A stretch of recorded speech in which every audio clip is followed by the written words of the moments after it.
Whether you're looking to save money on your wedding invitations or you simply love a DIY project, we're here to help you through the process. Be sure to give yourself plenty of time and be patient when printing your wedding invitations. With the right prep, printing your stationery can be a simple and smooth process. Let's start with the settings you'll need to use on your printer. The most important setting is paper size.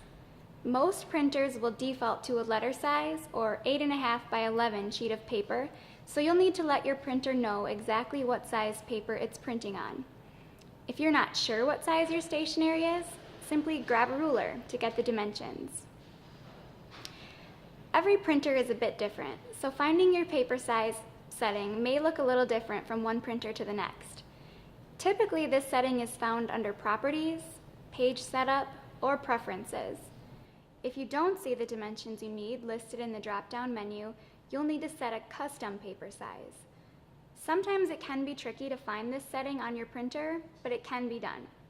Luckily, most printer manufacturers have great tutorials on their websites to show you exactly how to set up a custom paper size on your particular printer. And we've provided a handy list of links to these manufacturers below this video. There are a few other settings we recommend to get the best possible print. The first is paper type. Choose cardstock, heavyweight, thick, or any similar option. Next is quality. Choose best or the highest resolution available. Finally, some printers will default to a setting called Fit to Page.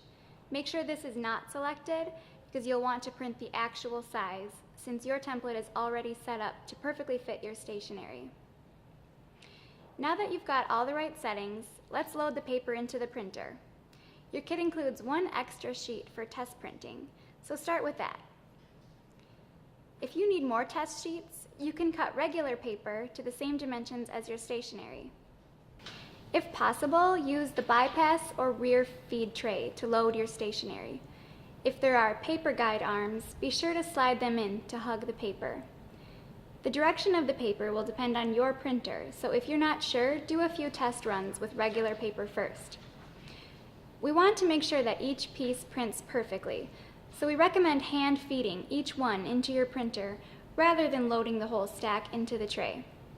It is more time consuming, but it's worth it to avoid making any big mistakes. If your test print looks great, go ahead and continue printing the rest of your kit. Remember, it's best to hand feed each piece into the printer.